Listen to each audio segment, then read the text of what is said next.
Good morning, everyone. We are here at Kenmore Early Childhood Center today, and we are so lucky to have our principal, Ms. Alma Lawson, join us for a quick interview with regards to school accountability. So we have a couple of questions. Ms. Mateo and I are going to proceed with the interview, and hopefully we are going to be able to give you some nuggets of useful information. So, can you introduce yourself, Ms. Lawson? Yes, I'm Alma Lawson. I'm the principal here at Kenmore Early Childhood Center. Ms. Mateo. Hi, this is Miss Mateo. Hi, Miss Matilde. So our first question, Miss Lawson, is as an administrator, what are your primary projects that are accountable for school welfare as a whole? And this is in regards to student testing, correct? That's true, and also, um, as a whole, it would also include, like you said, testing, public reporting of school performance, and what are some rewards or sanctions based on some measure of school performance or improvement. Okay, so as an early childhood center, we have the early learning assessment, which is a state assessment that children are given throughout the year. It aligns with the standards of the curriculum, the Maryland State curriculum, and I teachers have a window to give it, and at the end of that window, we go in to monitor whether or not the teacher has done so. In addition, to make sure that the scores are accurate, teachers have to collect artifacts, and they collect that in a platform called Seesaw. So we go into Seesaw, we meaning myself and the administration team, to make sure artifacts are being collected and uploaded and that they make sense. So, they post a picture or a student work or a video of something. Does it align to the SKB, and does it show how the child is doing it? So if I look at that video or that artifact, am I able to say, oh yeah, I would say that person is functioning at a level 2 or level 3 or whatever the level is.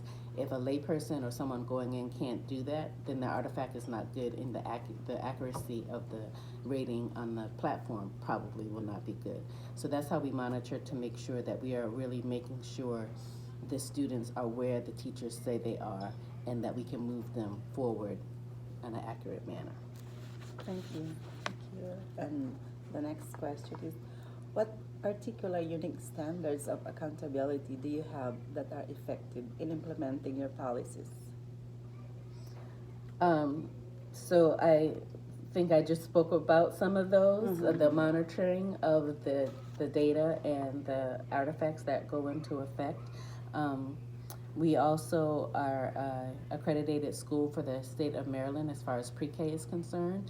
So we had lots of observations from the state come in, and from our early childhood office, and the teachers are observed for the CLASS system. The CLASS is a program that rates on the instruction that is given, the social emotional part of the classroom, and every teacher gets a score for the 3 different levels that they are observed on, and then I read those, and if necessary, I will talk to the teaching team to see what needs to happen, if there needs to be improvement. Most of the time, they're not at Kenmore. Yeah, we got the result. Yeah. That's good. And for accreditation, we got the highest score that we could get this time, so I think we're doing a good job for that accountability. And I rely on my team leaders and my PDLT a lot. I am not as visible as I should be out in the building, but when I am out there, I try to make sure that I give the feedback that I need to give if necessary. So the third question is, how do you solve your administrative difficulties within the aspect of accountability?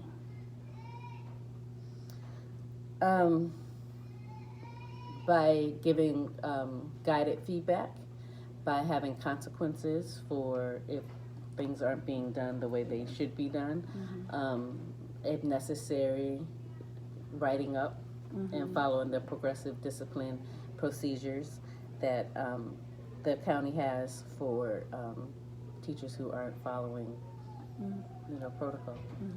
So do you have consultations with maybe the team? Yes, we do Data U Okay. twice a year. So at the end of the first quarter and then at the end of the second quarter, we would do Data U. Data U meetings are meetings that are set for us to go over each teacher's data and see how the kids are doing and what strategies they plan to put in place to make sure they bring the kids up another level. All right.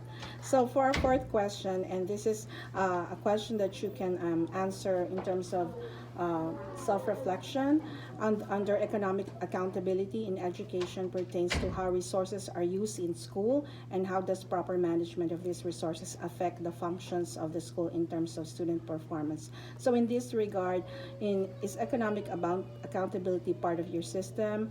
Meaning, and of course, you have mentioned yes, it is. But how do you think, how can you rate yourself in this aspect? On the Economic accountability, on all that you've mentioned, how are you doing as a leader, do you think, for your school? So the economic to me is the budget, the school budget. Yes, yeah. Okay. So I think I do fairly well with the school budget. I try to order things that will benefit the children, as well as the teachers, but mostly the children, So we try to, coming up in the next year, I'm going to say school year, but calendar year, in January when we come back, many of our kids are really at the sensory level. They just are. So we need to meet them at that level. So I want to buy a lot of sensory stuff for them to be able to work, for the teachers to be able to more readily manage those behaviors in the classroom, because implementing the standards as they are written, the kids aren't ready for that in a lot of instances. So if I use the money to make sure that I buy things that will allow us to meet the kids where they are, which will then allow us to try to narrow that gap between the kids who are general ed and special ed. All right. I hope We that have a new answered. playground coming soon. Yes, we have a new playground. Yes, we have a new playground, We are excited about swings, that. and we have an overhead. Yeah, so trying to make sure that the money is used to benefit the children. All right. Thank you so Okay. much. We know you're very busy, Yeah, I know. but thank you very Thanks for much. your And time. hope this is Yeah, helpful for appreciate it. everyone. Thank you.